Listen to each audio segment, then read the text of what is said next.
The year 1429 dawned with a palpable sense of despair hanging over the Kingdom of France. Decades of brutal conflict, known as the 100 Years' War, had left the nation fractured and bleeding. The English and their Burgundian allies held a firm grip on the northern territory, including the capital, Paris. The Dauphin, Charles, the uncrowned heir to the French throne, held a precarious court in the city of Chinon. His legitimacy was openly questioned, and his military forces were demoralized by a string of devastating defeats. The strategic city of Orléans, situated on the vital Loire River, stood as the last major obstacle to a complete English conquest of the kingdom. Since October of the previous year, Orléans had been under a relentless and systematic siege by the English army. The English commander, the Earl of Salisbury, had meticulously constructed a chain of fortifications, or bastilles, to encircle the city. These forts effectively cut off supplies and reinforcements, slowly strangling the life out of the beleaguered city.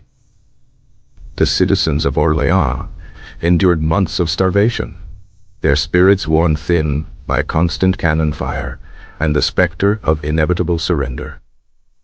A devastating blow had come in February with the Battle of the Herrings, where a French and Scottish relief force was annihilated while trying to intercept an English supply convoy. This defeat seemed to seal the fate of Orléans, plunging the French court into an even deeper state of resignation. Hope was a currency more scarce than bread within the city walls. Yet, far from the circles of power, in the small village of Domremy, a young peasant girl was experiencing profound visions. Joan, a teenager of unwavering piety, believed she was being guided by Saint Michael, Saint Catherine, and Saint Margaret. Their celestial voices entrusted her with a divine mission of staggering proportions. She was to lift the siege of Orléans, see the Dauphin crowned king at Reims, and drive the English from French soil. Driven by this unshakable conviction, Joan embarked on a perilous journey to the court at Chinon. She persuaded the local commander, Robert de Baudricourt, to provide her with an escort. Her arrival at the Dauphin's court was met with a mixture of astonishment, suspicion, and desperate curiosity.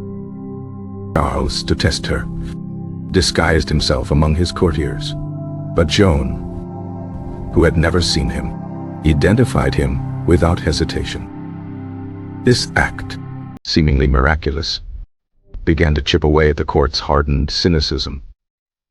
Still, she was subjected to a lengthy and rigorous examination by a panel of theologians in Poitiers. They questioned her faith, her visions, and her claims, seeking any sign of heresy or deception. Joan answered with a simple, unshakable faith that left the learned men impressed and confounded. Ultimately, they could find no fault in her, advising Charles that she could be a legitimate vessel of God's will. With no other viable options, the Dauphin made the fateful decision to place his trust in the Maid of Orléans. Joan was provided with a suit of custom-made white armor, a symbol of her purity and divine mandate.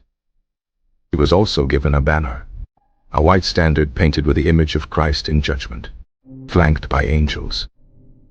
A relief army was assembled at Blois, its soldiers a mix of seasoned veterans and fresh recruits.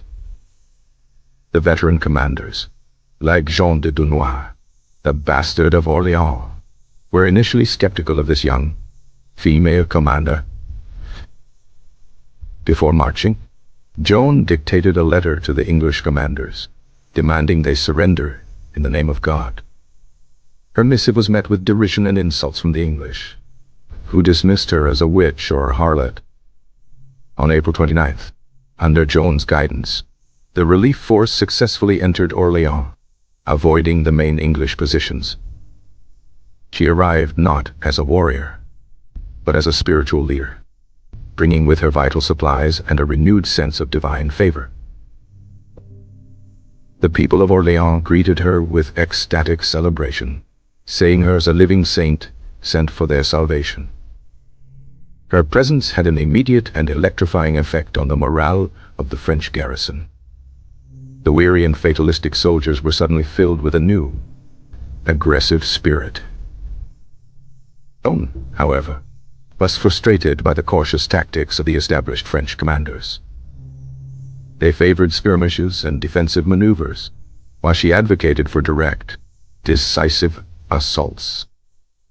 On May 4th, while Joan was resting, the French commanders launched an attack on the eastern English Bastille of Saint-Lô without informing her. Awakened by the sounds of battle, she armed herself and rushed to the scene. The French attack had been faltering, but her arrival turned the tide instantly. Rallying the troops with her banner and her presence, she led them in a renewed charge that overwhelmed the English defenders. The Bastille of Saint-Lô was taken and burned, a stunning and unexpected victory for the French. This success silenced many of the doubts about Joan's leadership and the efficacy of her aggressive strategy. 2 days later, on May 6th, Joan led the army across the river to attack the English fortifications on the south bank. They targeted the Bastille of the Augustins, a former monastery converted into a formidable stronghold. The fighting was fierce and lasted for the entire day, with heavy casualties on both sides. Once again, Joan was at the forefront, inspiring the men to push forward against determined resistance. By evening, the Augustins had fallen, another critical piece of the English siege network dismantled. This victory left only one major English fortress on the south bank, the Tourelles.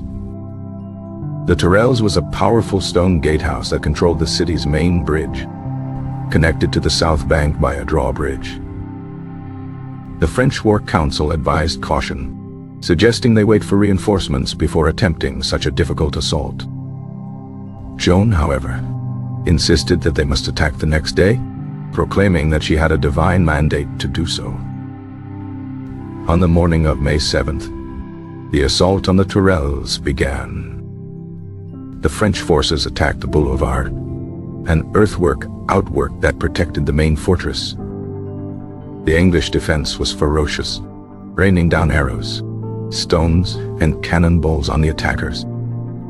As Joan stood in the ditch, urging her men forward with her banner, she was struck by an English crossbow bolt. The arrow pierced her shoulder, and she fell, causing a wave of panic to spread through the French ranks. The English cheered, believing their primary adversary had been slain. Joan was carried from the front line, her wound bleeding profusely.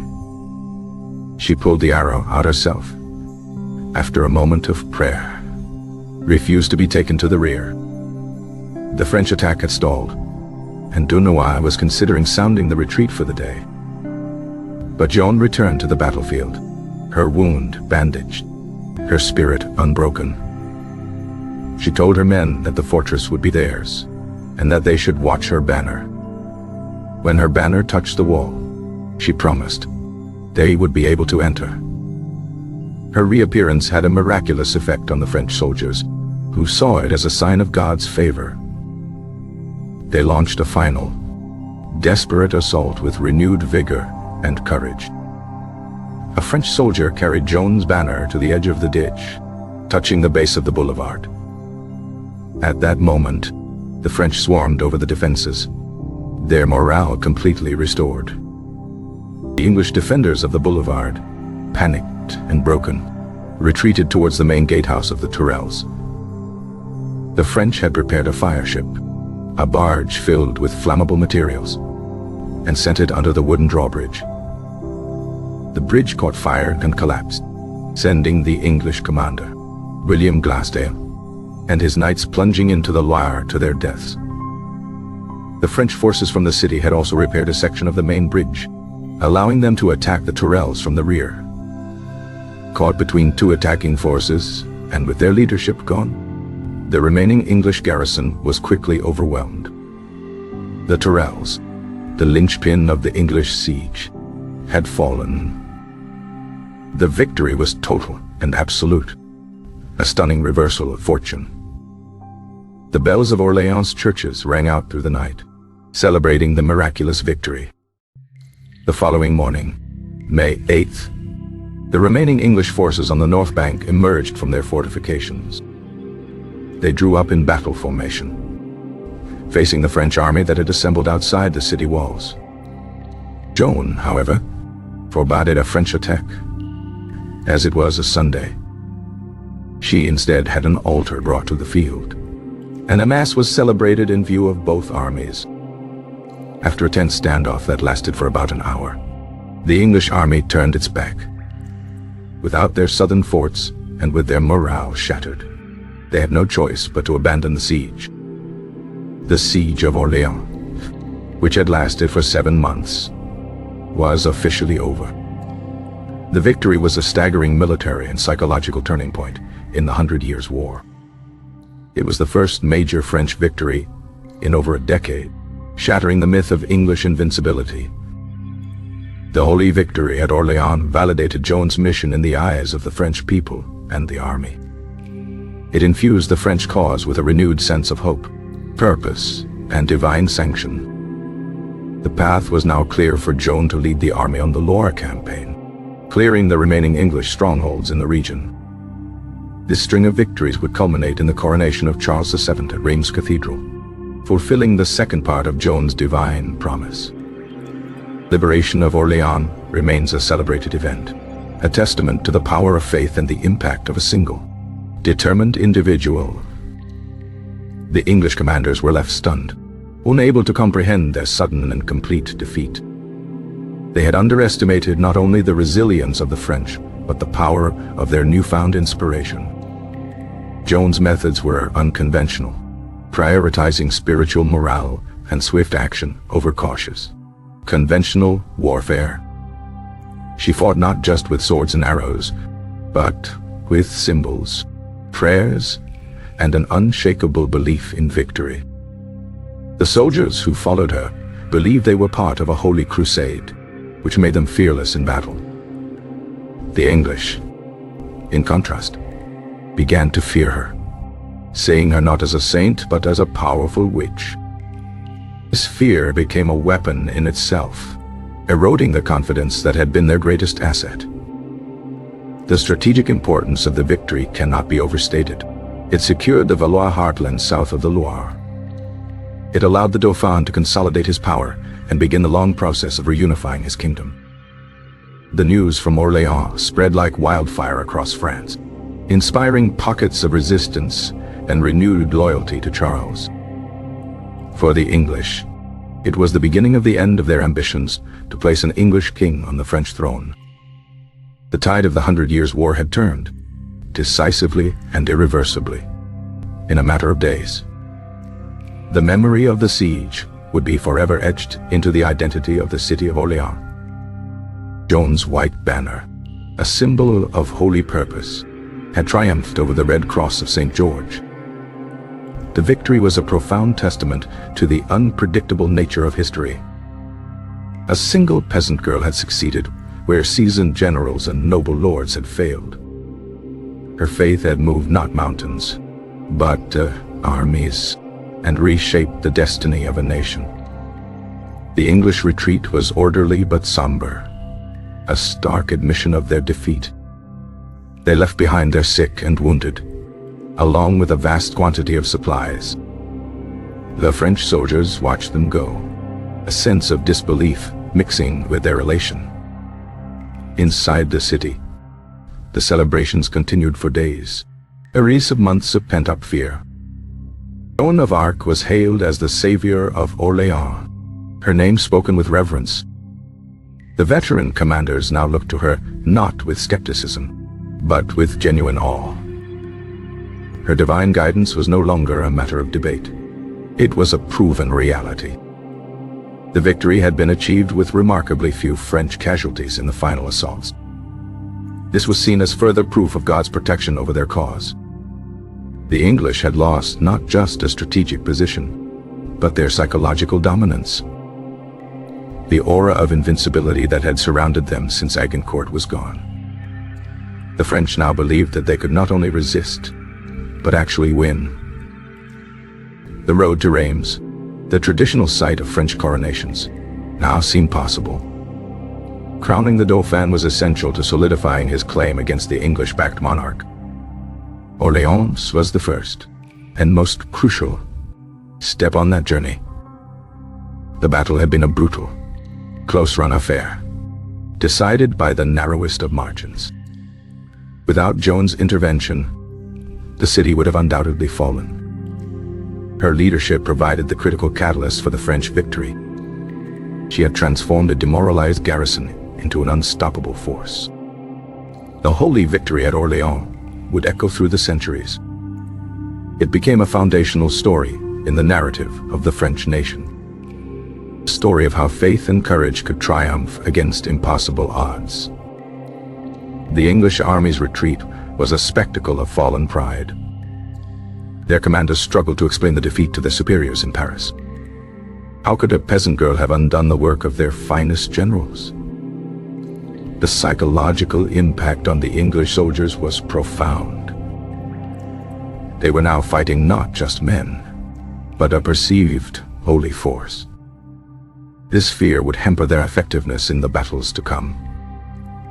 For France, the victory was a profound moment of national awakening. It forged a new sense of unity in a country long divided by civil war. The name Joan of Arc became a rallying cry for French patriots. Her story offered hope that France could be whole and free once more. The liberation of Orléans was not the end of the war, but it was the beginning of the end for the English. It set in motion a chain of events that would lead to their eventual expulsion from France. The holy victory was a miracle, born of faith, courage, and the desperation of a people. And at its center was a young woman who dared to believe in the impossible.